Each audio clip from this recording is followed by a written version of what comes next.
کارشناسان معتقدند. در هر بحث و گفتگویی از مباحث روزمره تا سیاسی و فرهنگی باید بتونیم نظرمون رو بر اساس شواهد درست و با استدلال معتبر بیان کنیم. واضحه که ما همه چیز رو نمیدونیم و در بسیاری از موارد به متخصص این حوزه مراجعه میکنیم.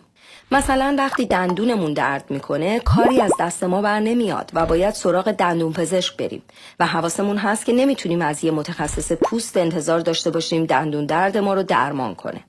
تازه همون دندون پزشک هم ممکنه اشتباه تشخیص بده. پس در موارد حساس نظر چندین متخصص رو میپرسیم. اما وقتی پای مسائل فرهنگی، اجتماعی، سیاسی و غیره پیش میاد، آمادگی داریم که حرف هر کسی رو قبول کنیم، صرفاً به دلیل داشتن عنوان کارشناس یا متخصص. و به راحتی با عناوینی مثل دکتر، پروفسور و استاد دانشگاه فریب میخوریم. کسایی که حتی ممکنه در زمینه مورد بحث تخصص هم نداشته باشند.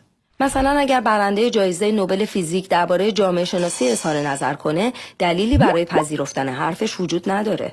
اگه نظر یه پزشک رو صرفاً به دلیل داشتن عنوان دکتر در مورد دلایل کم بودن آمار کتابخوانی قبول کنیم، مرتکب مغلطه شدیم که به اون توسل به مرجعیت یا مرجعیت نامربوط میگن.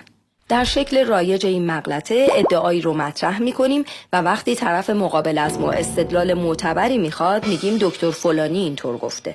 در واقع به جای ارائه شواهد و دلایل قابل اتکا استناد میکنیم به حرف یه فرد دیگه.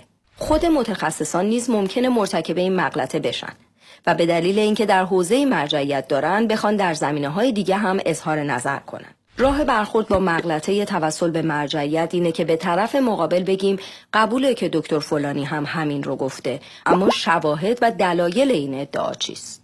یادمون باشه در حوزه‌هایی از دانش که حتی میان متخصصان هم اختلاف نظر وجود داره، نمیشه ادعای یک کارشناس رو بدون ارزیابی منطقی استدلالش پذیرفت.